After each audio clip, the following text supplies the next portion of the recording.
Jadi nggak masalah bintang itu satu. Jangan kan selesai masalah bintang, kau terguncang. Iya, nanti ku balik lagi Tadi ke kau situ. bilang Yesus itu bintang timur. Di mana ayatnya? Oke, nanti tenang dulu ya. Mana ayatnya? Yesus itu Nggak ada dibilang bintang Yesus timur itu. Bintang timur itu Bang. Yesus itu. Iya, Kami makanya. melihat Iya, bintang timur itu. Berarti Iya. iblis pun bintang timur. Yesus pun bintang timur. Lucifer itu bintang timur. Yesus pun bintang timur, sama-sama bintang timur. Di mana ada dibilang Yesus itu bintang timur? Di Wahyu berapa dulu pas ya? Wahyu berapa? Di Wahyu. Ada, sudah Di Wahyu. kubuka tadi, udah kubuka tadi. Iya, Tenang ada dulu tuh. ya. Bintang timur, Ada. Yesus bintang timur. Mana tulisannya? Ada. Ini Ada, teman ada, dengar ada. dulu, kau dengar dulu ini Kau siapa bilang ada Majusi? orang Majusi. Dengar Ada orang dulu, Majusi. aduh. Orang Majusi Majusi. adalah suatu agama atau kepercayaan yang Matius 1 nomor 2 itu bang. Matius 2 nomor 1 itu. Matius 2 nomor Iya. 1 itu. Betul, betul. Matius 2 nomor 1 itu orang Majusi menyembah Yesus itu. Ya, nanti ini dulu bang, ini dulu Iya, kita kami tahu lihat dulu ini tanda-tandanya. siapa tuh orang Majusi itu kan? Nah, oke, dengar dulu. Majusi adalah suatu agama dan kepercayaan yang mengagungkan api sebagai sesembahan atau Iya. Tuhan. Berarti kalau Kristen menyembah Yesus, pengikut Majusi menyembah Majusi. Yesus. Bukannya kalian penyembah bintang. Siapa yang Mereka menyembah disebut bintang? orang-orang Majus dari timur yang datang menyembah bayi Kristus di malam coba hari. dibuka Matius 2 nomor 1. Matius 2 nomor 1. Coba jelaskan dulu. Matius 2 nomor Kenapa 1, di atas- orang-orang Majusi datang menyembah Yesus. Matius 2 nomor 1. Nah, lihat tuh, iyalah, Matius benar 2 nomor lah. 1. Nah, di situ. Di situ tertulis itu orang-orang Majusi itu menyembah. Nah, jadi kalian itu pengikut ajaran Majusi penyembah Yesus. Ya itu mereka sadar bahwa Yesus itu Ya, tahu Matius Allah berkuasa. Nah, ya, Orang jadi kalian itu Majusi itu pengikut orang bersama pintar. dengan Majusi, penyembah Yesus, penyembah manusia. Tahu ahli perbintangan. Ya, kalian itu pengikut Majusi. Dengar dulu bentar Fajar ya, bentar. Dengar dulu ya. Dengar dulu ya. Matius ya, sesudah dilahirkan di Bethlehem di tanah Yudea pada zaman Raja Herodes, datanglah orang-orang Majusi ya dari timur ke Yerusalem bertanya-tanya, di manakah dia raja orang Yahudi yang baru dilahirkan? Kami telah melihat Bintangnya di nggak melihat Yesus. Yesus bintangnya di timur. Berarti Yesus itu bintang timur, betul? Bintang Ya, timur. bukan. Oke. Bahasa Indonesia aja nggak Selamat ngerti. datang di kebenaran, saudara. Berarti Yesus Lalu- bintang Di timur, timur. penyembah. Bukan bintang timur dia.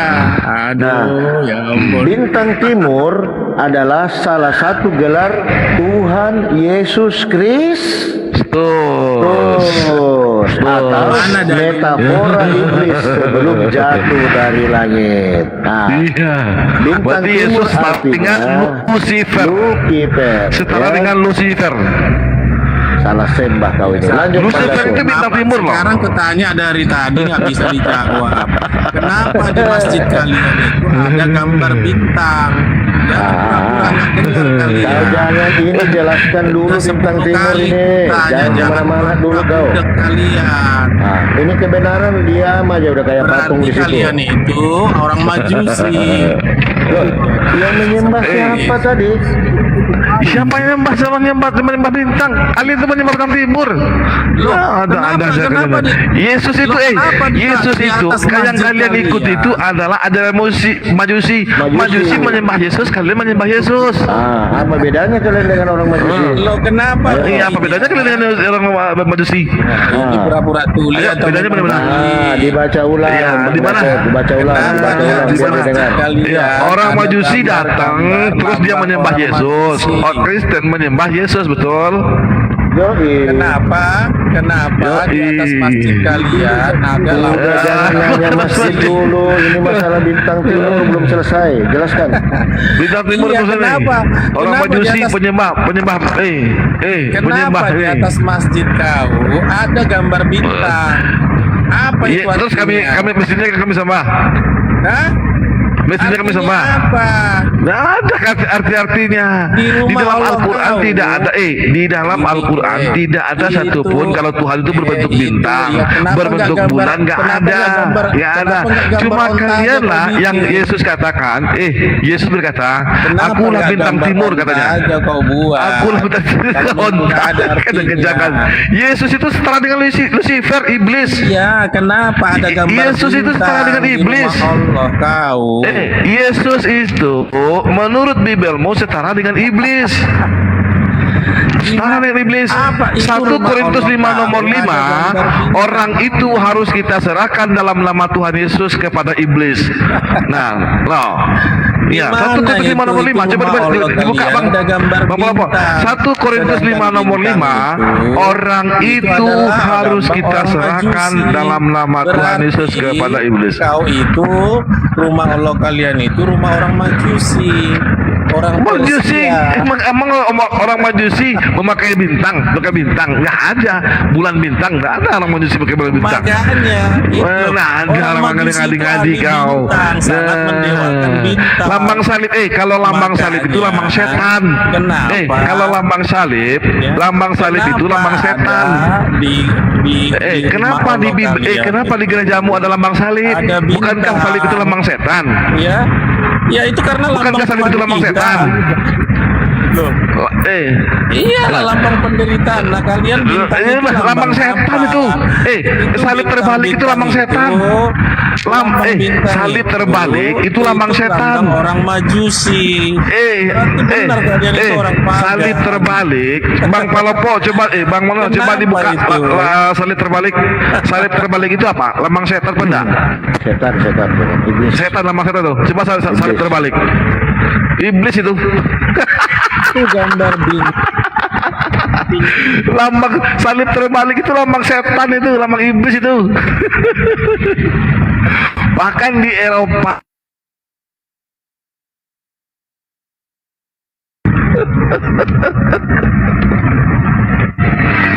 bener kan? Bener kan? Kabur kau. Kabur dia. Di Inggris di mana tuh? Di UK ada lambang salib terbalik. Itu lambang sekte klan itu. Lambang iblis itu. Lambang kutuk. Terus kepada Lambang iblis. kutuk itu salib terbalik itu.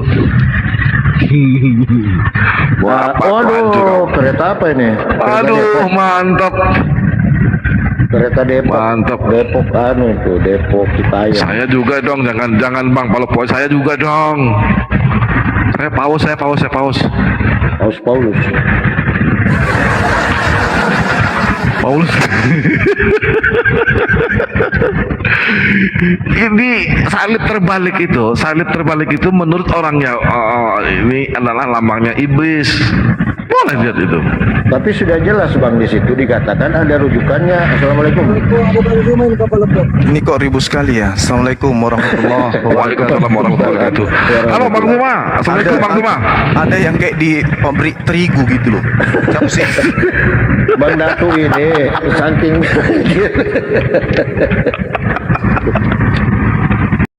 lagi di jalan Bang Datu. Bang Zuma ada guru saya kiranya. Masya Allah. Iya gimana? Alhamdulillah sehat Bang. Sehat Bang. Sehat, alhamdulillah, masya Allah. Masa lalu kiper Bang.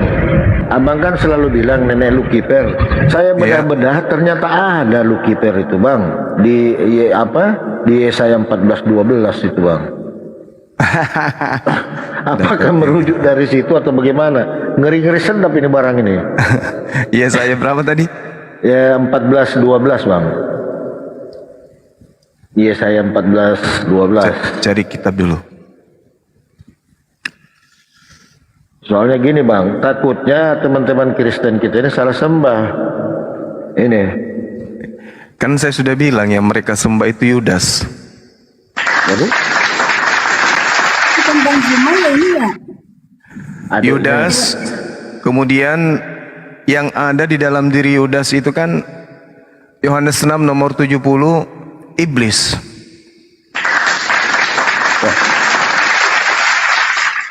Bagaimana bisa ini Bang? Loh, Yohanes 6:70. Bukankah aku yang memilih engkau yang 12 orang dan salah satu di antaramu adalah iblis? Waduh. Lanjut Bang, menarik ini Bang. Oh iya dong. Bahkan kalau kita mau jujur ya terhadap kebenaran atas apa yang kemudian dicanangkan dan direncanakan atau yang menjadi doktrin Paulus di dalam ajaran agama Kristen. Mohon maaf yang sebesar-besarnya nih pada teman-teman saya Kristen yang ada di bawah. Kalau yang di atas ini kan sudah jelas tidak begitu bagus ininya, logikanya. Nah, di dalam Kolose 2 nomor 9 coba kita lihat. Sebab dalam dialah berdiam secara jasmania seluruh kepenuhan keteosan Yesus. Jadi jasadnya Yesus itu adalah seluruhnya kepenuhan teotes. Kepenuhan teotes. Artinya kukunya, nonotnya Yesus itu adalah Tuhannya Kristen. Ini nggak bisa dibantah. Karena ini sudah jelas datanya ada. Sebab dalam dialah berdiam secara jasmania. Dalam bahasa Yunani somatikos. Somatikos itu adalah tubuh manusia. Sungguh-sungguh nyata tubuh manusia. Itu yang disebut di dalam bahasa Yunani somatikos. Nah, kalau berbicara mengenai tubuhnya Yesus adalah Tuhannya orang Kristen, tubuh tidak hanya tergantung dari wajah, perut, tetapi juga nonot. Berarti saudara-saudara Kristen kita ya menyembah nonot.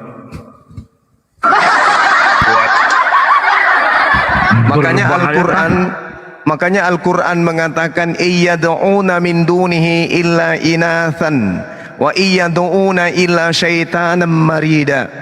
Yang mereka sembah selain Allah itu tidak lain hanyalah inasan, berhala atau iblis. Dan mereka tidak lain hanyalah menyembah setan yang durhaka. Ini Al-Quran mengatakan itu.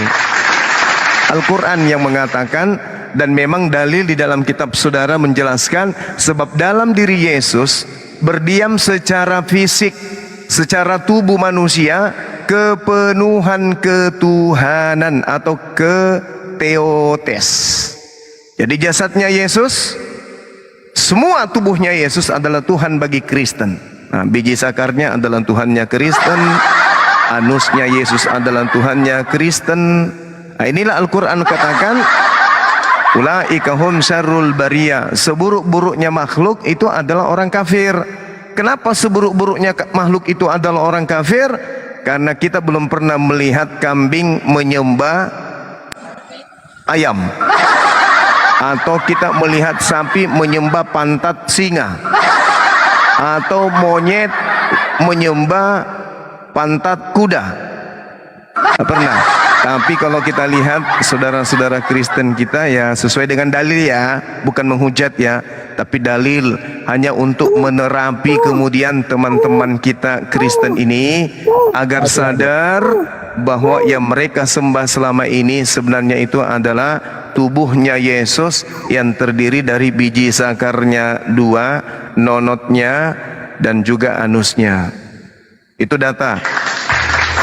Itu data. Itu nggak bisa kemudian dipungkiri itu. Allahu Akbar, Masya Allah. Ada outletnya kepanasan Bang Zuma? Gimana? Ada outlet yang kepanasan. Nggak perlu panas karena itu fakta. Yesus itu kan jelas memiliki biji zakar ya. Karena pada hari ke-8 Yesus itu dipotong nonotnya. Maka mau tidak mau saudara-saudara Kristen mulai hari ini sadar bahwa yang mereka sembah itu adalah makhluk dan seluruh tubuhnya kepenuhan teotes. Theos, tes artinya kepenuhan keilahian atau ketuhanan dalam bahasa Indonesia. Maka mau tidak mau saudara Kristen harus menyadari bahwa mereka selama ini menyembah biji zakar. Memang pedis, tapi ya ini namanya edukasi. edukasi yang baik itu harus kayak gitu. Kita jangan menyembunyikan sesuatu, tapi harus kita ungkap sesuatu itu. Karena ini adalah hal yang bisa menjadi penolong teman-teman yang masih awam agar meninggalkan konsep ajaran penyembahan terhadap inasan. Seperti itu saudara-saudara. Masya Allah. Jangan dibilang saya menghujat ya. Ini tak kasih dalil lagi supaya teman-teman itu tidak mengatakan Bang Zuma itu menghujat. Nih saya kasih dalil ya teman-teman. Di Filipi 2 nomor 6 nomor 9, yang walaupun dalam rupa theos dalam bahasa Yunani ya, yang walaupun dalam rupa theos tidak menganggap kesetaraan dengan theos untuk sebagai milik yang harus dipertahankan, melainkan theos telah mengosongkan dirinya dan mengambil rupa seorang hamba dan menjadi sama seperti manusia. Jadi theosnya mereka tidak mempertahankan keadaannya sebagai theos, melainkan mengosongkan dirinya, lalu mengambil rupa seorang hamba menjadi sama seperti manusia. Dan dalam keadaan sebagai manusia, dia telah merendahkan dirinya dan taat sampai mati, bahkan sampai mati di kayu salib. Itulah sebabnya theos sangat meninggikan dia. Ini kita nggak tahu nih, dia siapa lagi nih. Dan mengaruniakan kepadanya nama di atas segala nama. Jadi di sini jelas theosnya berubah menjadi manusia. Sebagai manusia tentu memiliki biji zakar. Dan Kolose 2 nomor 9, sebab dalam dialah berdiam secara jasmani seluruh kepenuhan ketuhanan. Berarti teman-teman Kristen tidak boleh menyembah hanya kepalanya saja, tidak boleh menyembah hanya tangannya saja, nggak boleh menyembah hanya bokongnya saja, tapi juga harus yang bagian depan dari bokong gitu ya.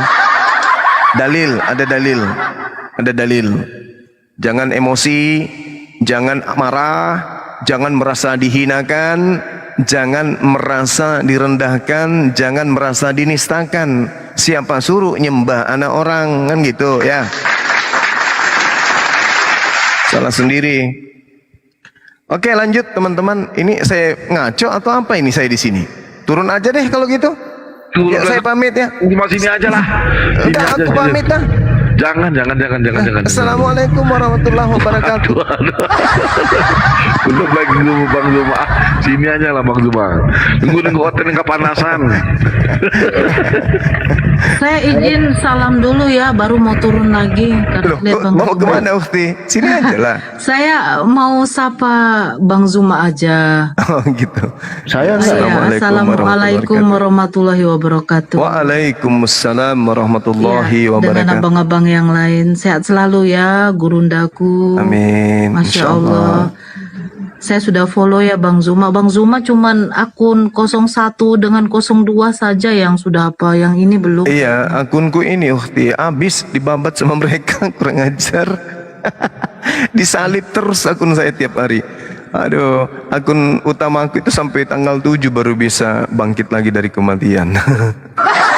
Kalau akun 2 nanti tanggal 4 besok berarti.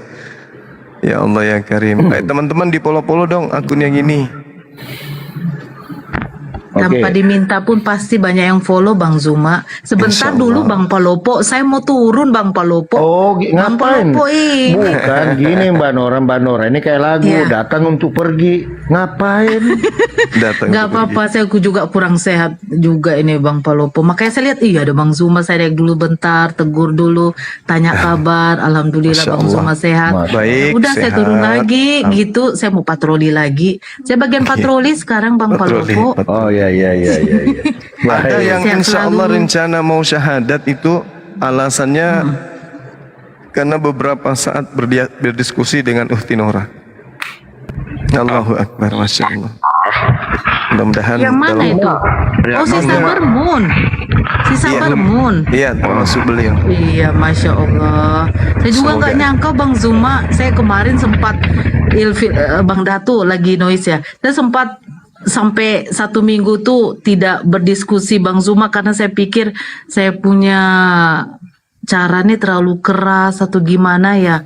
Tapi alhamdulillah ketika dia naik, dia bilang dia mau mualaf jam 10 karena pertama kali diskusinya sama saya. Ih, Masya Allah, rupanya ada juga gitu loh Bang Zuma. Oh iya, Tapi ya udah. ini Ukhti, saudara-saudara kita ini, kita harus buktikan bahwa agama kita ini rahmatan lil alamin. Memang metode penyampaian itu kan tidak mesti semuanya sama. Ada yang secara gokil, ada yang keras, ada yang lembut, ada yang dua-duanya, ada yang di tengah-tengahnya, ada pinggir-pinggirnya juga, ada yang ininya, yang kayak gitu-gitulah. Artinya ya kita harus luruskan niat bahwa kita turun di sosmed ini semata-mata karena Allah. Kalaupun misalnya nanti kita digiring kemudian untuk menjadi keras, tergantung lawan kita kan gitu ya. Kalau penghujat itu ibarat meluruskan besi yang bengkok, ya harus tempaannya keras memang. Kan Al-Quran sudah menggariskan illalladzina zalamu minhum. Yang penting kita luruskan niatan kita, bukan karena mau tenar, bukan karena mau dikenal, bukan karena mau disanjung, bukan karena ria. Tapi betul-betul bismillah kita turun di sosmed semata-mata untuk menyampaikan risalah apa yang dibawa oleh Rasulullah dengan kemampuan kita yang kita punya. Ada yang memang basicnya, ada yang memang backgroundnya, ada yang otodidak, ada juga yang karena belajar pelan-pelan. Tak apa-apa, tak masalah. Jangan minder karena saya keras, ya nggak apa-apa. Memang sahabat Rasulullah juga ada yang keras. Lagian kalau mau meluruskan seseorang, tidak semua orang itu bisa diluruskan dengan satu sentilan. Sama seperti misalnya orang mau pecahkan batu. Pukulan pertama tidak pecah, pukulan kedua tidak pecah, pukulan ketiga tidak pecah, 9, 10, 11, 12, 30, 60, 70, pukulan ke 100 baru pecah. Tapi bukan pukulan yang 100 ini yang memecahkan, tetapi gabungan antara keadaan pukulan pertama sampai pukulan ke 100 itulah yang membuat batu 100 itu menjadi pecah. Artinya apa? Hari ini Ukhti Nora yang menyampaikan, ada yang tersep di otak dia. Besok ketemu dengan Bang Palopo menyampaikan, ada yang tersep di dia. Adinda Pandi menyampaikan, ada yang tersep. Saudara Noi dan juga Saudara Datu ada yang tersep. Sampai pada endingnya ada yang mengeksekusi mati, maka bersyahadatlah dia.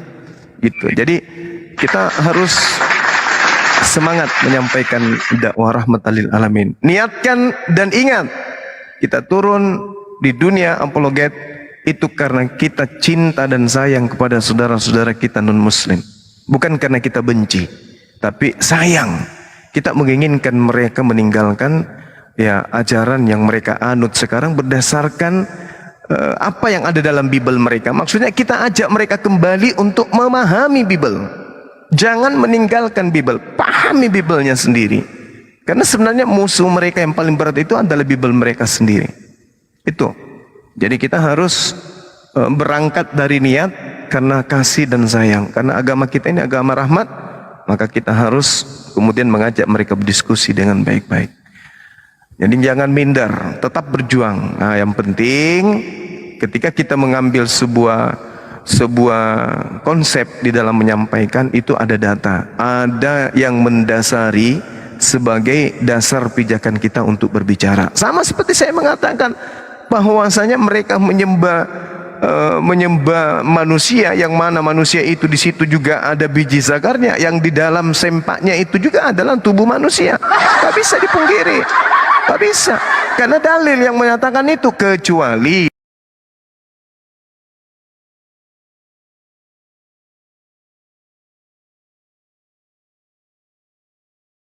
ini ke rumah deh, ini.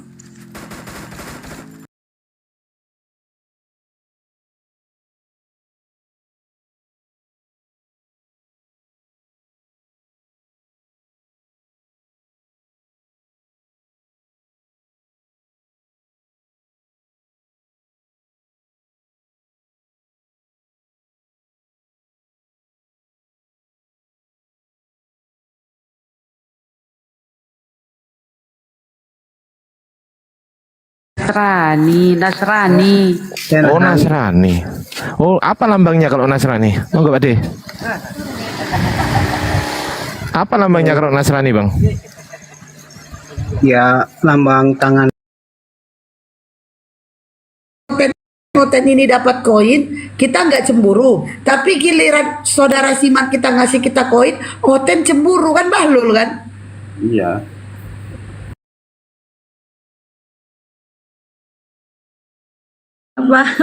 Bilang kalau saya kemu kempal. Apaan tuh kemu kempal? Besar wah itu.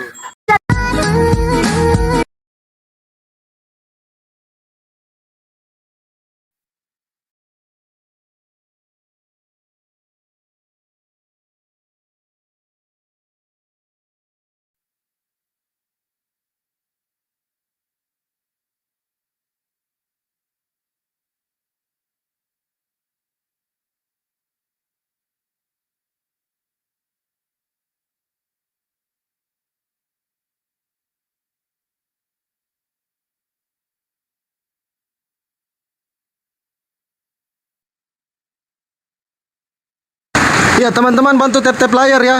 Kena lagi kita yang satu. Yang ini lagi gas. Nanti Papa Lopo share sama Bang Zuma. Saya sudah share juga sama beliau di WhatsApp-nya. Mudah-mudahan beliau lihat. Kita kena. Sambil tap-tap layar teman-teman ya. Tap-tap layar, tap-tap layar. Tap-tap layar. Papa Lopo naik, Papa Lopo. Kena kita kena. Papa Lopo naik. Atur kembali Papa Lopo. Saya jadikan moderator Papa Lopo ya. Kena kita kena. Oten kena. Bantu tap-tap layar teman-teman. Tap-tap layar.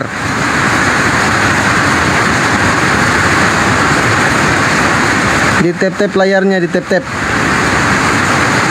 Kena report. Bantu tap-tap teman-teman.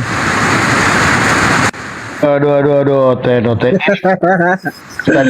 Atas dia tukang report itu, blok aja tuh akunnya tuh. Siapa? Kebenaran. Masa? Kebenaran itu tukang report itu. Sempat dia di atas tadi terlambat kuturunin. Oh masa?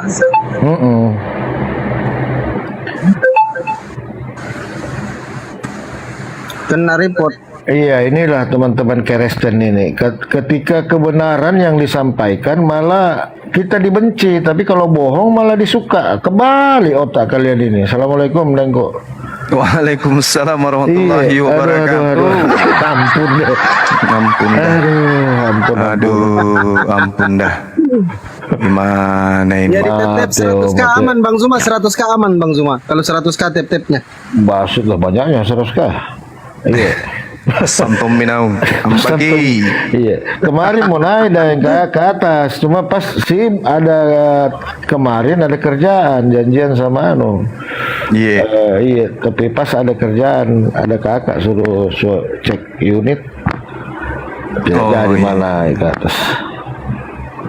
Ya Bunda Love Palestine di siapa Bang Zumanya Bunda? Ini fansnya Bang Zuma ini Bang Zuma. Beliau ini sangat ngefans sama Bang Zuma. Silakan Bunda. Masya Allah. Assalamualaikum Gurunda.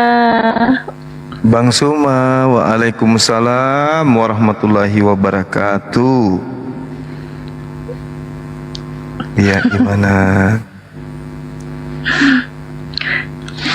Semoga Bang Suma sehat selalu. Amin. Masya Allah. Banyak kali yang mendoakan doa yang sama. Iya, nanti kalau misalkan Bang Suma menikah, saya kasih hadiah. Wis, mantap Cincin sekali. pernikahan untuk Masya Allah. Berapa kilo, Uhti? Aduh, berapa kilo?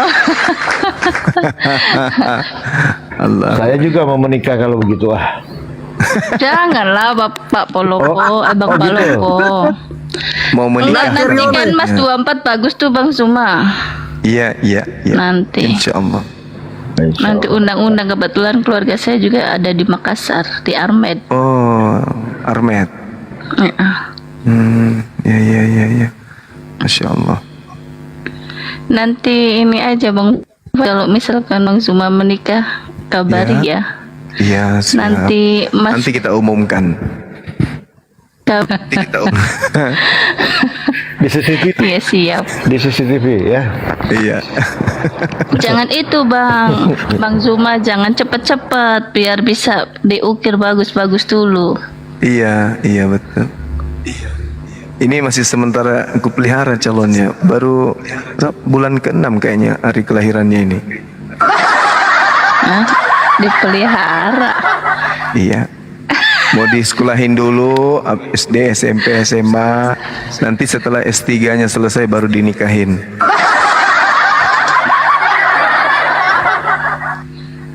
Kok gitu Bang Zuma, ada-ada aja. Iya, gara-gara tetangga saya Bu yang di depan ini salah sembah soalnya. Saya stres jadinya. Salah sembah.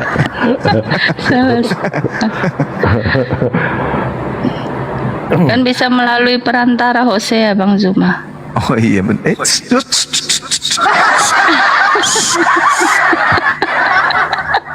Tahu juga dia. Iyalah, aku kan belajar dari Bang Palopo dan Bang Fandi. Oh iya, beliau pakarnya nih, pakarnya tai sapi beliau ini. Kalau Bang Fandi pakarnya keledai. Oh iya, iya, iya. Masya Allah, syukron ya.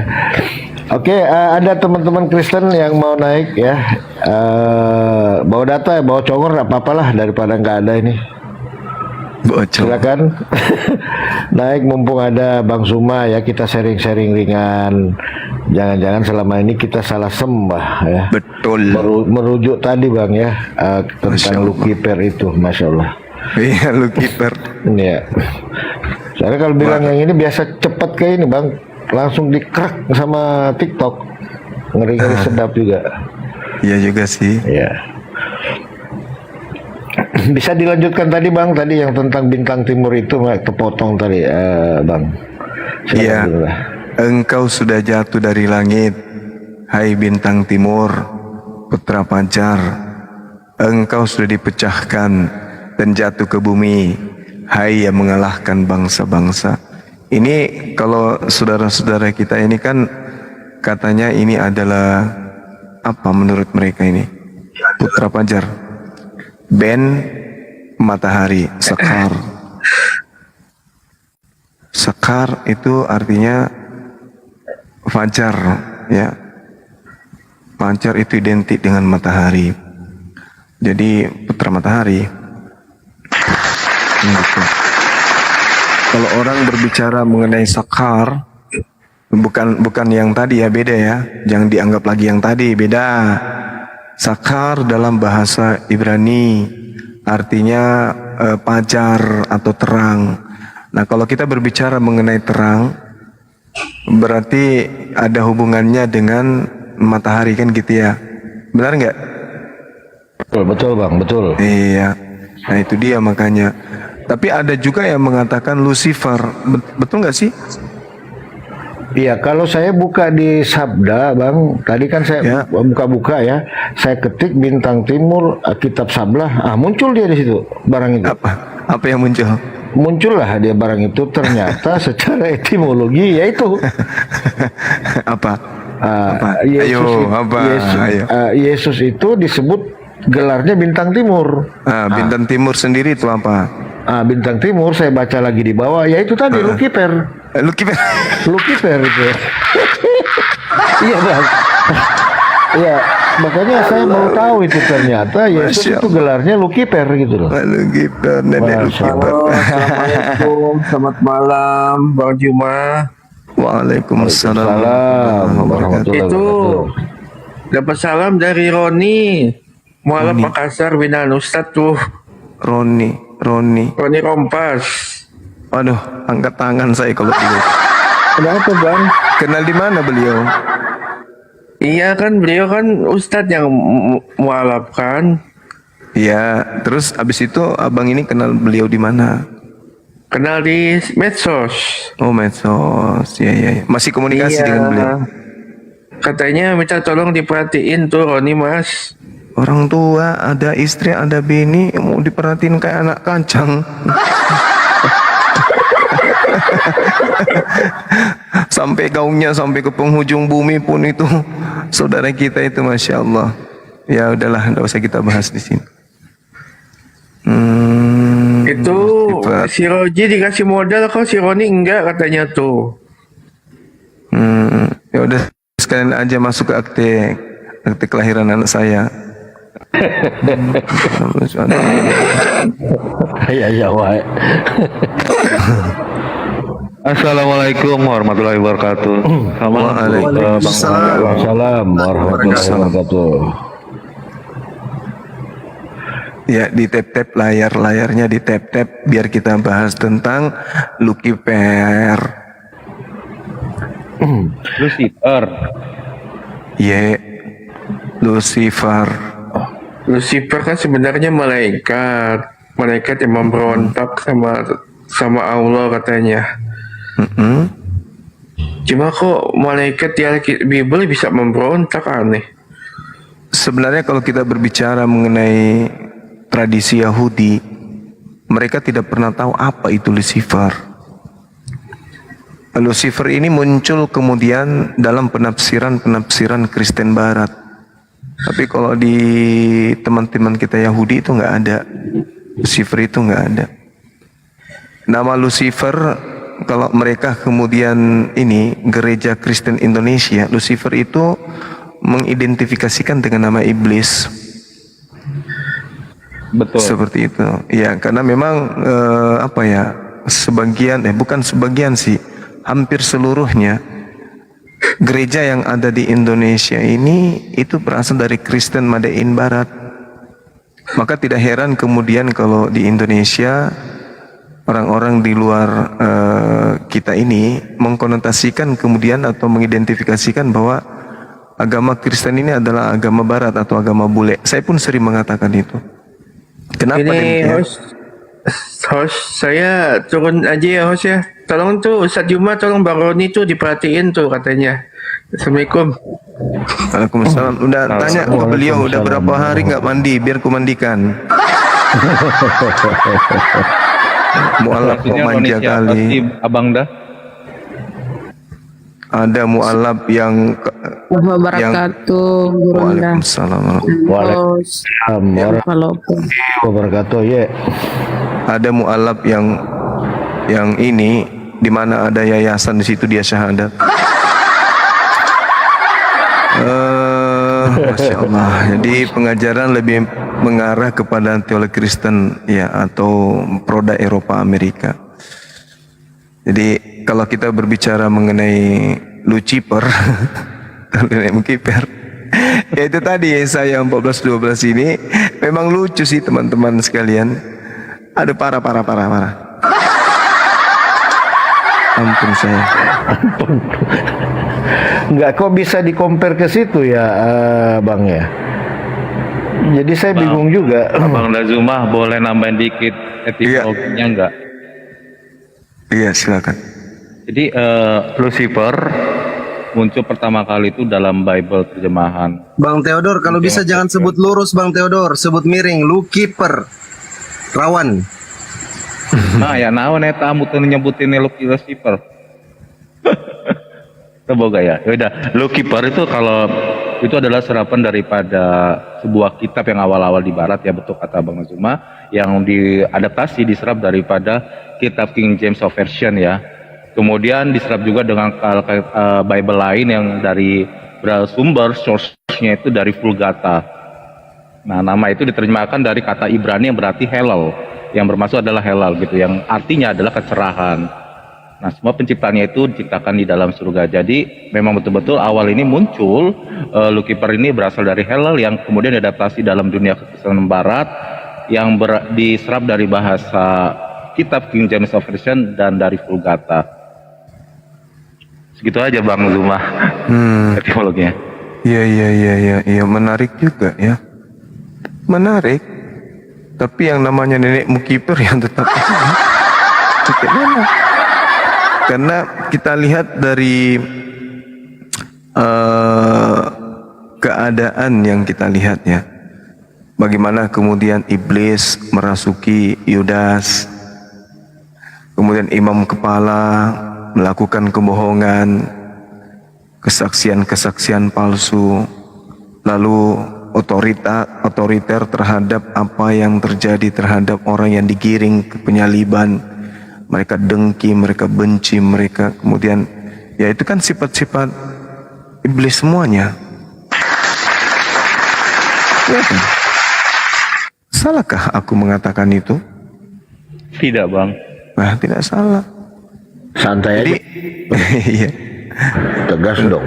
Jadi kalau kita melihat di beberapa penafsiran Yesaya 19, 12 sampai nomor 15 itu kan beberapa penafsir beranggapan bahwa data-data ini bukan hanya mengacu kepada Raja Babel, tetapi juga berisi acuan yang terselubung kepada iblis. Nah, itu bisa kita lihat di dalam Lukas 10 nomor 18.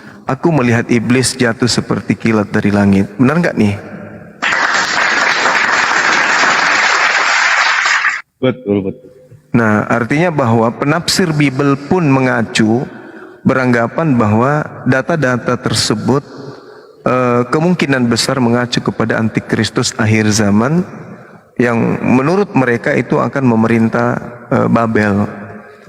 Data-data ini juga terekam dengan sangat jelas di dalam Wahyu 17 nomor 1. Bagaimana kemudian dikatakan di sana ini menggambarkan kuasa agama Babel dan mencakup semua agama palsu termasuk kekristenan yang murtad. Itu menurut kemudian pemahaman dari penafsir-penafsir Bible itu sendiri.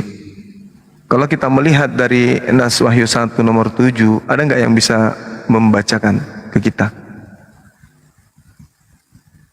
Apa Abang dah? Dari mana? Wahyu 17 nomor 7, 17 nomor 1. Oh, tentang malaikat itu penghakiman kalau nggak salah ya.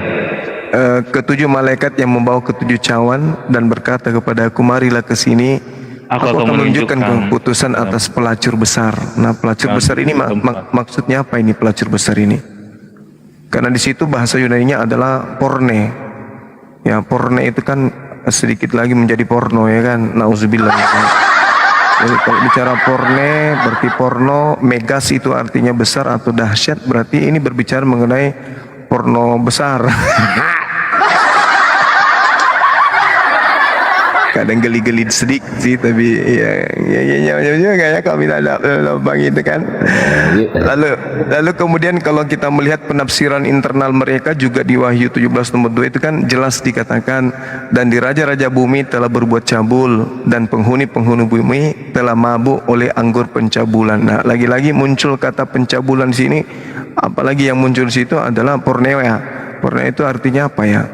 Porneo itu artinya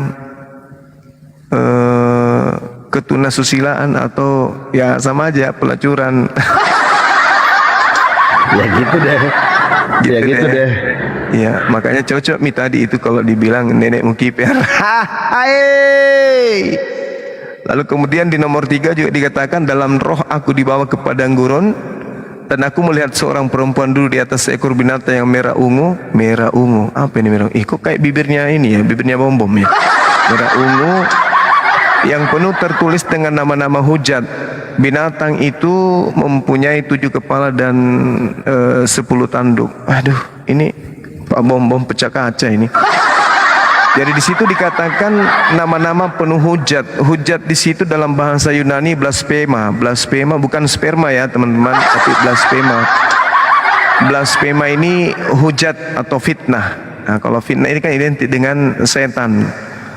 Maka rujukan nenek Mukiper itu memang sangat-sangat mendetail di dalam penafsiran-penafsiran daripada saudara-saudara yang memahami kitab mereka dengan ilmu apa istilahnya itu, ilmu eksegesis, atau mereka ingin kemudian melahirkan sebuah pemaknaan baru dari apa yang tertulis dalam bahasa aslinya. Nah, kalau kita melihat di data selanjutnya itu dikatakan gini, mereka menyembah naga karena ia memberi kekuasaan kepada binatang itu, dan mereka menyembah binatang itu sambil berkata, siapakah yang sama seperti binatang ini dan siapakah yang dapat berperang melawan dia. Nah, lagi-lagi naga di sini kalau kita lihat dalam bahasa Yunaninya itu adalah dragon. Dragon artinya apa ya? Naga itu identik dengan hiasan yang merujuk kepada iblis. Dragon itu iblis atau seekor bom-bom yang panjang hitam kemudian berekor yang biasa disebut dengan naga besar. Nah itu dia. Bukan biawak, bukan pararang, ente salah. Jadi inilah semua yang identik dengan antikristus di dalam penjelasan Yesaya 14:12 tersebut. Bintang timur, putra matahari atau putra fajar dan seterusnya, engkau sudah dipecahkan dan jatuh. Ya wallahu alam bisawab lah, yang penting kita berlindung aja ya. Hanya konsentrasi saya itu sekarang bagaimana kemudian menyadarkan teman-teman kita bahwa Yesus itu tidak pernah terkutuk. Yang terkutuk itu adalah orang yang makan suap. Sedangkan yang di atas tiang salib itu adalah orang yang terkutuk. Kalau yang di atas salib itu adalah orang yang terkutuk, itu sudah pasti bukan Yesus. Itu sudah pasti bukan Yesus. Karena Yesus tak ada alasan sedikit pun yang membuat kemudian dia bisa dikatakan sebagai orang yang terkutuk. Bahkan kalau kita membaca saudara-saudara Matius 27, bagaimana kemudian seorang algojo, seorang hakim, seorang pemutus, orang ini harus dihakimi atau tidak, itu dengan gagah perkasa sudah menyatakan kepada imam-imam, kepada tua-tua, kepada mahkamah agama Bani Israel, bahkan kepada orang Farisi dan ahli Taurat, bahwa aku tidak menemukan sedikit pun kesalahan terhadap Yesus. Tapi tetap saja mereka ngotot bahwa ya mau tidak mau kami menginginkan kematian untuk Yesus. Yesus ini harus dihukum mati. Nah, sama seperti hari ini, kalau kita bertanya atau berdiskusi dengan teman-teman kita Kristen, intinya mau sehebat apapun kita bernarasi, sepalit apapun data yang kita berikan kepada mereka, mereka akan tetap ngotot kemudian untuk menyalib, untuk Yesus itu disalibkan. Artinya saya jadi bingung. Saya jadi bingung memisahkan antara keinginan orang-orang Farisi, mahkamah agama, ahli Taurat, imam-imam kepala, dan iblis yang sangat kompak ingin menyalibkan Yesus dengan konsep doktrin dogma Kristen hari ini. Sulit saya membedakan. Apakah mereka ini satu rumpun, atau mereka ini satu spesies, atau mereka ini memang satu habitat? Bingung saya, Bang. Tapi satu koloni kayaknya, Bang. Iya, satu koloni. Dan alhamdulillah kemudian ya Al-Quran memang sudah menjelaskan itu, bahwa mereka adalah penolong setan. Jadi mereka membantu setan di dalam menyesatkan umat manusia. Nah, lagi-lagi saya menemukan data, sahabat-sahabat sekalian, mungkin yang punya Bible tolong dibuka Bible Kisah Para Rasul 16. Di situ kalau kita berbicara mengenai masa kampanye atau pesta demokrasi, di situ kita menemukan adanya keadaan di mana ada oknum yang ingin menjadi juru bicara tapi secara tidak sah. Kisah Para Rasul 16 nomor 16, pada suatu kali ketika kami pergi ke tempat sembayang, kami bertemu dengan seorang manusia atau hamba perempuan yang mempunyai roh tenung. Artinya ada dalam dirinya itu roh setan. Dengan tenungan-tenungan tuan-tuannya memperoleh penghasilan besar. Orang yang memiliki roh tenun, artinya roh tenung ini adalah roh setan, mengikuti kemudian Paulus dari belakang sambil berseru. Orang-orang ini adalah hamba Allah yang maha tinggi. Mereka memberitakan kepadamu jalan kepada keselamatan. Nah, yang aneh kemudian saudara-saudara, orang yang kerasukan roh tenung ini teriak sekencang-kencangnya, kemudian berseru. Kalau berseru itu artinya teriak sebisa dia. Orang ini adalah hamba Allah yang maha tinggi. Jadi orang yang kemasukan roh jahat, roh setan, teriak nih, Paulus ini dan kawan-kawannya adalah orang-orang yang menjadi hamba Allah yang maha tinggi. Paulus dan kawan-kawannya ini mereka ini memberitakan kepadamu jalan kepada keselamatan. Ini teriakan si iblis tadi yang merasuki orang, ya perempuan tadi. Teriak dia, berseru dia, orang-orang ini adalah hamba Allah yang Maha Tinggi. Mereka memberitakan kepadamu jalan kepada keselamatan. Hal itu dilakukan beberapa hari lamanya. Bayangkan, dia kampanye, dia promosi, siang hari, siang malam, beberapa hari dia teriak. Paulus dan teman-temannya ini adalah hamba Allah yang Maha Tinggi. Mereka memberitakan kepadamu jalan kepada keselamatan. Hai orang-orang, sambil teriak-teriak. Tetapi apa yang terjadi? Apa yang terjadi? Paulus tidak tahan, karena Paulus merasa terganggu. Maka ia pun berpaling kepada roh itu. Lalu dia mengatakan, demi nama Yesus, aku menyuruh engkau keluar dari perempuan ini. Seketika itu juga keluarlah roh itu. Ini lucu. Iblis, seseorang yang kerasukan roh jahat, berteriak beberapa hari lamanya bahwa Paulus ini adalah rasul, rasul ini utusan Allah, rasul ini hamba Allah yang Maha Tinggi. Paulus ini adalah hamba Allah yang Maha Tinggi. Paulus ini memberitakan kepadamu jalan kepada keselamatan. Apakah itu salah? Kan tidak salah. Iblisnya, bukan iblis, orang yang kerasukan roh tenung teriak kemana-mana, Paulus ini dan teman-temannya adalah hamba yang Maha Tinggi. Mereka ini adalah rasul yang memberitakan kepadamu jalan kepada keselamatan. Kenapa Paulus marah? Kenapa kemudian Paulus itu murka?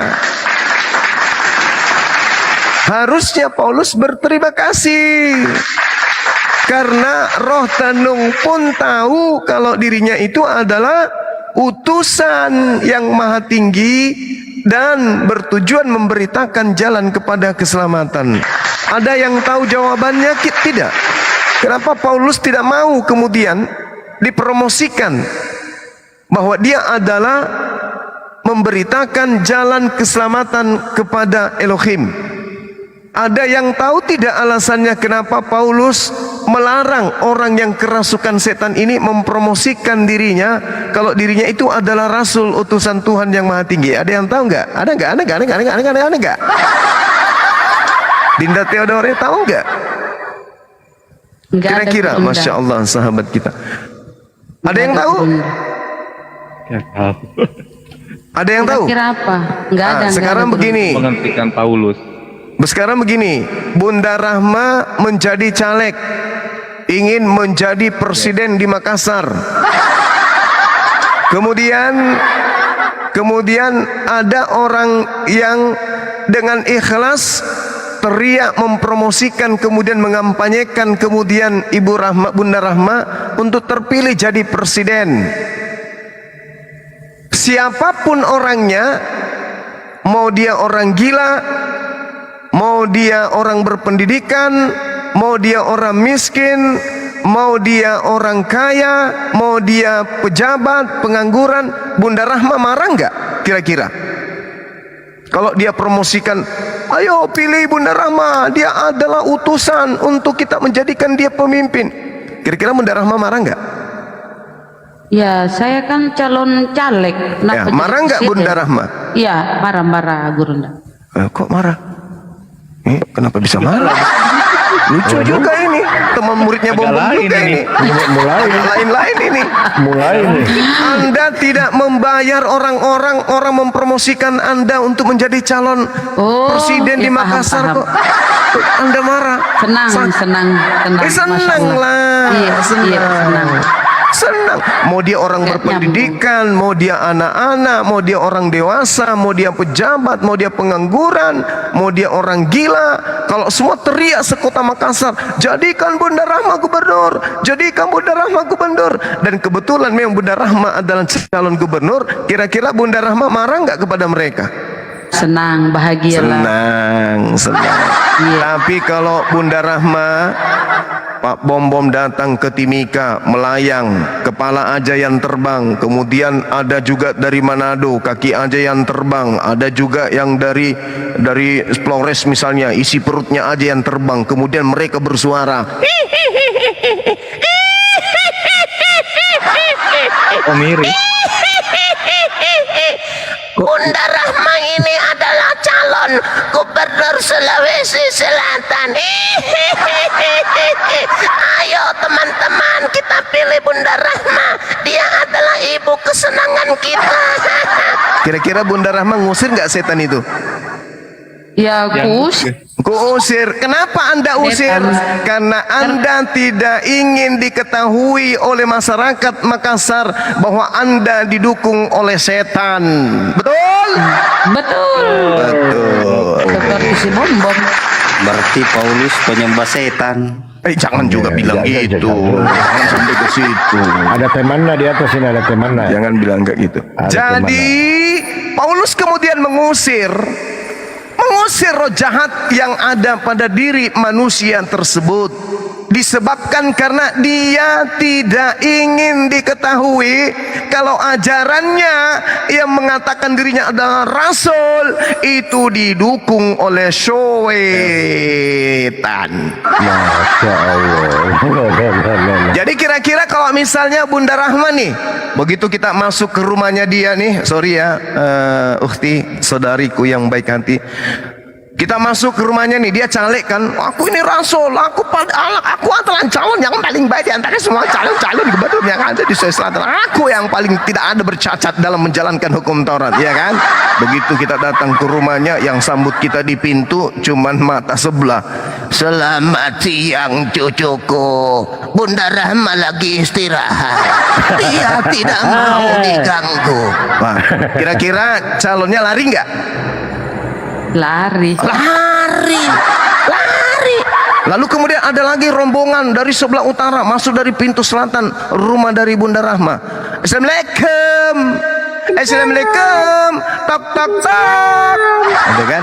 Lalu kemudian tiba-tiba ada suara nih. Tiba-tiba ada suara dari pohon yang paling besar, perut aja yang menggelantung usus dan limpah. Ngomong dia, Mohon maaf teman, Bunda Rahma hari ini nggak bisa diganggu.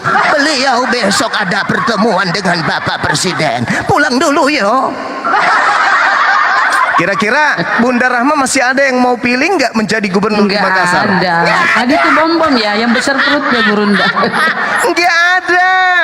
Nggak ada. Makanya dia mengatakan, boset lu, ngapain lu ikut-ikutan kampanye? Nggak usah lu nggak usah ikut-ikutan. Kembali ke gunung, kembali ke sana, ke Papua sono.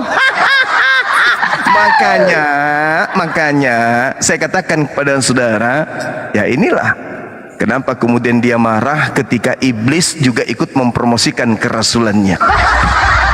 Karena dia tidak mau diketahui kalau sebenarnya dia itu adalah pasukan bertanduk 7 bermata 7 yang tadi dikatakan nenek Mukiper. Itu cara sampai di situ. Baik, Bang Umar. Ya, silakan. Sangat mengedukasi ya. Mantap. Jadi siapakah Lukiper itu? Mudah-mudahan kita sudah menyimak tadi. Yes. Yes, siap. Kita ada datang tamu ini Bang Suma ya. Tanya siar ke Tomalas. Tanya siar ke Tomalas. Itu selamatkan malam. Itu patere 1 2 3 4 5 6 7 8 9 10. Itu Out. Tok tok. Tak. itu Ya. Selamat malam Bu Rasmi. ada Bunda Rasmi. Selamatkan malam Bunda Rasmi.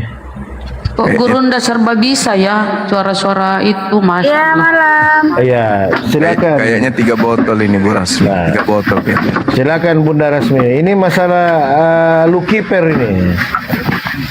Silakan. Masalah mana tadi? Masalah Paulus dengan Rotenung ya? Iya, kenapa Paulus tidak mau kalau iblis itu menjadi makhluk yang benar?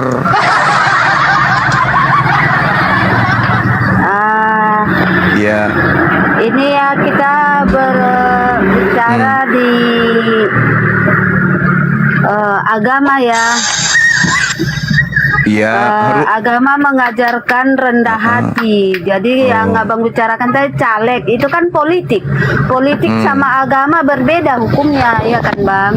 Iya. Jadi kalau di agama itu mengajarkan rendah hati. Jadi karena Yesus pun tidak suka dia dibilang-bilang kalau dia Tuhan, sama dengan Paulus. Karena roh tenung tadi memberitahukan kepada orang-orang kalau dia adalah hamba Allah yang Maha Tinggi. Makanya dia langsung mengeluarkan roh itu gitu supaya dia tidak memberitahukan kepada orang-orang kalau Paulus itu adalah hamba Allah yang Maha Tinggi gitu, karena tertulis di Lukas 18 ayat Lukas 18 sebenarnya mulai dari ayat 9 ya sampai ke ayat 14. Cuman yang saya bacakan di sini intinya aja ya.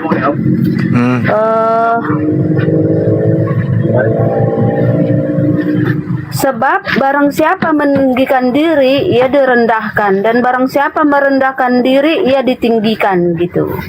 Berarti Paulus direndahkan dong karena dia meninggikan diri, dia mengaku Tuhan. Enggak, bukan direndahkan, merendahkan diri. Iya, Paulus meninggikan diri dengan mengaku Tuhan dia, Bu Rasmi. Merendahkan diri. Paulus meninggikan diri. Karena dia tidak suka dibilang-bilang roh tenung itu dia ibaratnya itu kayak abang bilang tadi dipromosikan ke orang-orang gitu kan. Dia nggak suka dipromosikan. Sebenarnya di situ bukan dipromosikan, diberitahu gitu ya. Iya. Tapi Paulus mengaku Tuhan, Bu Rasmi.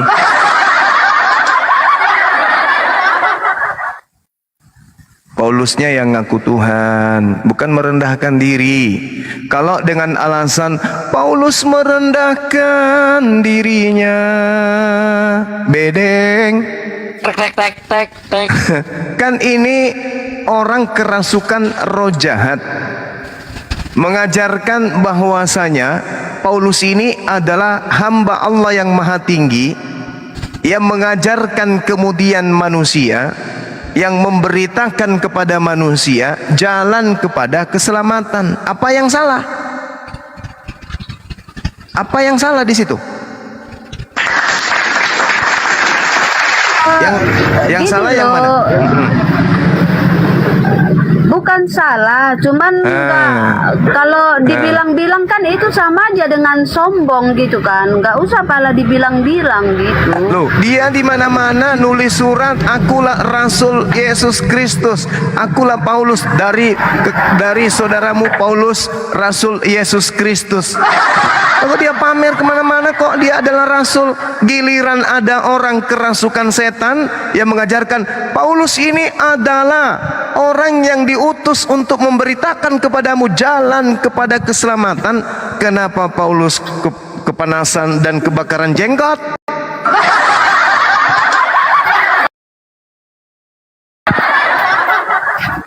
Kenapa? Takut disaingi Yudas gitu? Bukan seperti itu. Emang dikatakan apa rupanya? Ya, dia mengatakan begini. Orang yang kerasukan roh tenung itu berseru berhari-hari lamanya. Orang ini, maksudnya Paulus ini dan teman-temannya adalah hamba Allah yang Maha Tinggi. Paulus dan teman-temannya memberitakan kepadamu jalan kepada keselamatan. Setan ketika meneriakkan ini, menurut Ibu Rasmi, salah tidak? Salah tidak?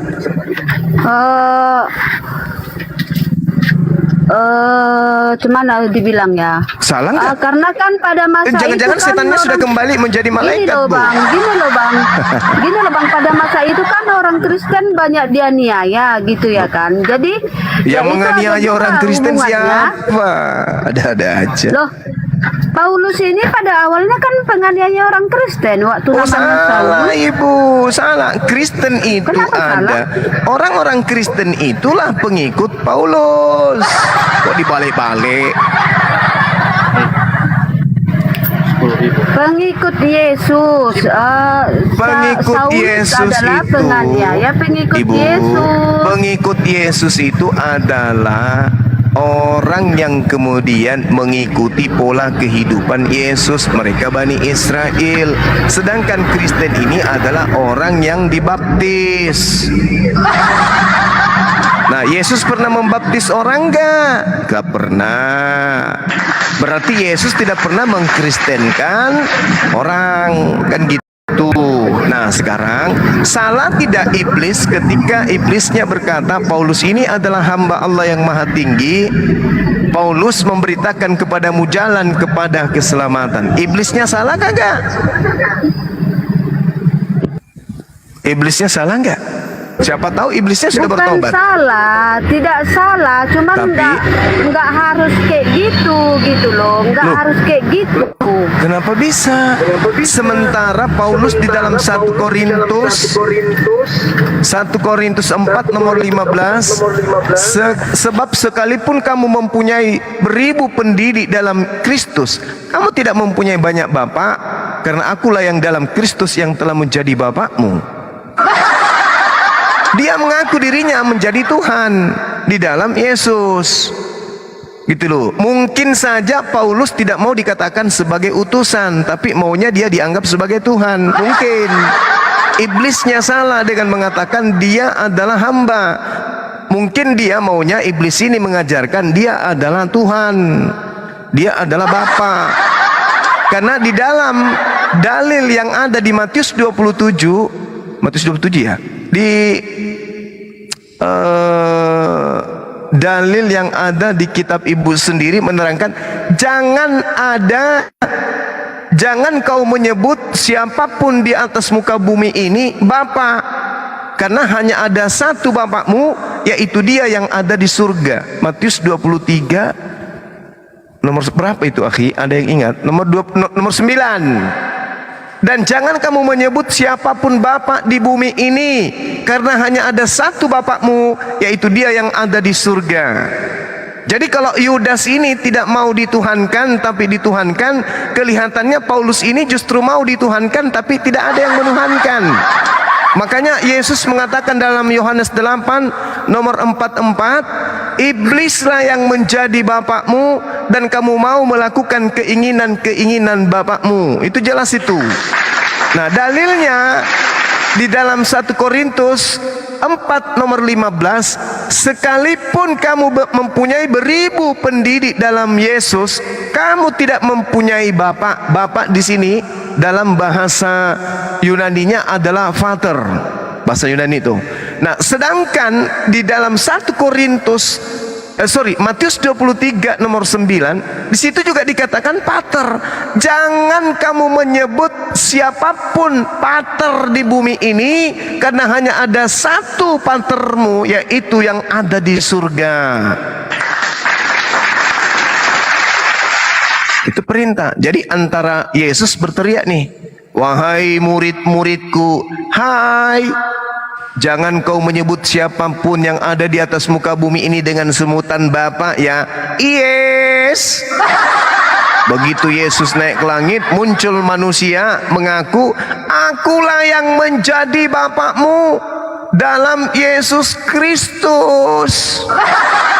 Berarti Paulus melanggar perintah, tapi itu nggak apa-apa. Kenapa? Karena Paulus ini bukan murid Yesus, ya gitu ya. Gitu ya Bu ya, Rasmi ya. Gitu ya.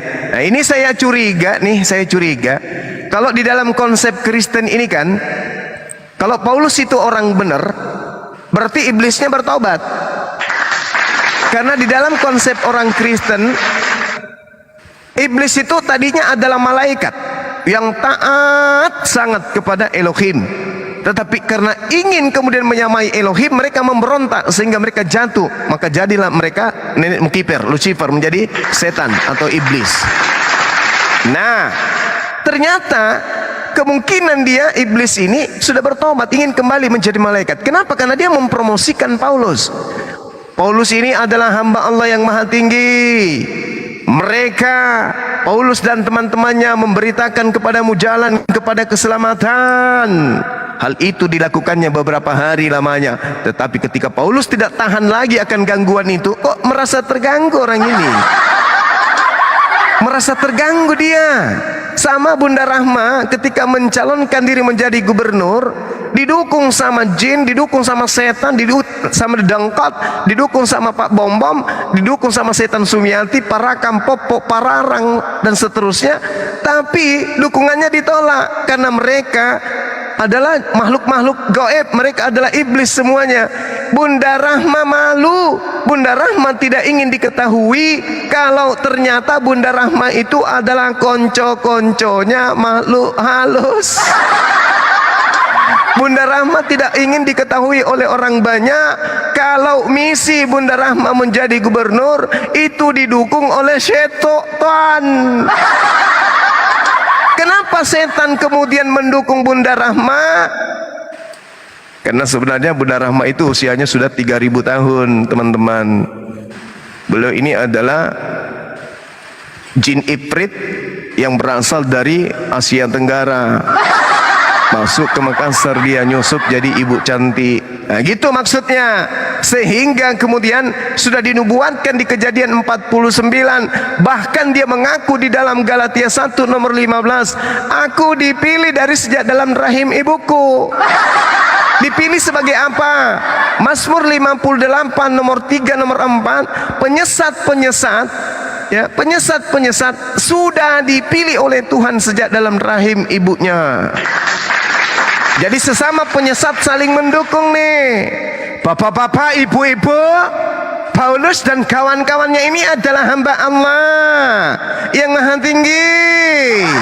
Paulus dan kawan-kawannya ini memberitakan kepadamu jalan kepada keselamatan. Dipilih yuk, yuk dipilih.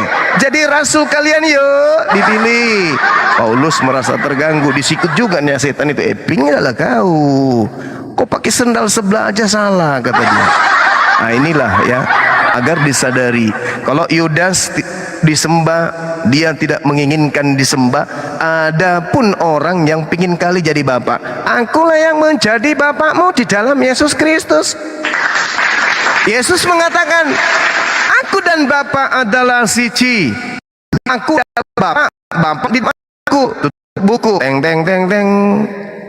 1 tahun, 2 tahun, 3 tahun, 4 tahun, 5 tahun, 10 tahun, 30 tahun muncul surat kepompong. Akulah yang menjadi Bapa di dalam Yesus Kristus. Yeay! Pingin kali dibilang Elohim. Lucu juga ini Bapak ini. Ya saya kira begitu Bunda Rasmi.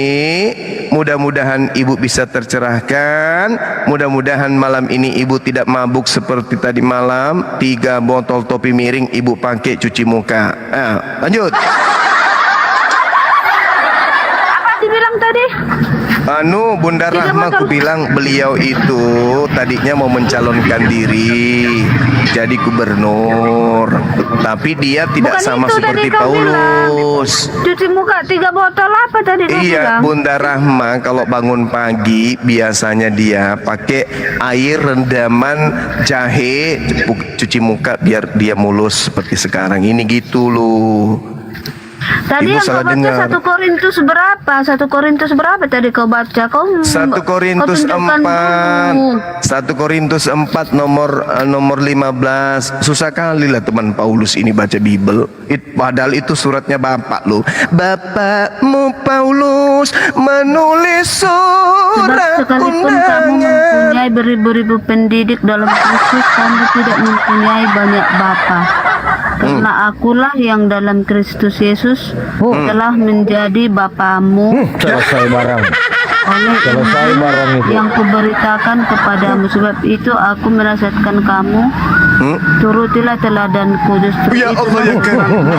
Mengerikan sekali. Timotius, yang adalah Ambulans anakku yang datang. kekasih dan yang setia dalam Tuhan. Ambulans jemput berat nih. Beras dijemput ambulans. Selesai barang itu, selesai. Gimana Bu, Bunda Rasmi? Jangan-jangan 2 botol topi miring kayak tadi malam itu ibu pakai cuci muka, baru masuk ke sini cari terong. Bahaya itu. Bu. Boleh diskusilah yang baik-baik, pakai akal, berdata, lalu kemudian jadikan itu sebagai acuan untuk melangkah ke depan lebih baik dari yang sekarang. Kalau salah ya salah aja, benar ya benar, nggak bisa tidak, salah ya salah aja. Gitu Bu, 2 botol topi miring. Lanjut, silakan. Bang, gini Iya. loh artinya di sini ya kan, akulah dalam Kristus yang menjadi bapamu gitu ya kan. Iya, ya. Nah, maksudnya gitu, menjadi bapa di dalam mengikuti ajaran Kristus gitu. Lah, kan tidak boleh Jadi menyebut. beda sama bapaknya Yesus Kristus, bapaknya Yesus Oke. beda gitu Oke, ya. Ibu, itu alasan. Maksudnya bapa di dalam mengikuti ajaran Kristus gitu. Iya, itu alasan ibu kan.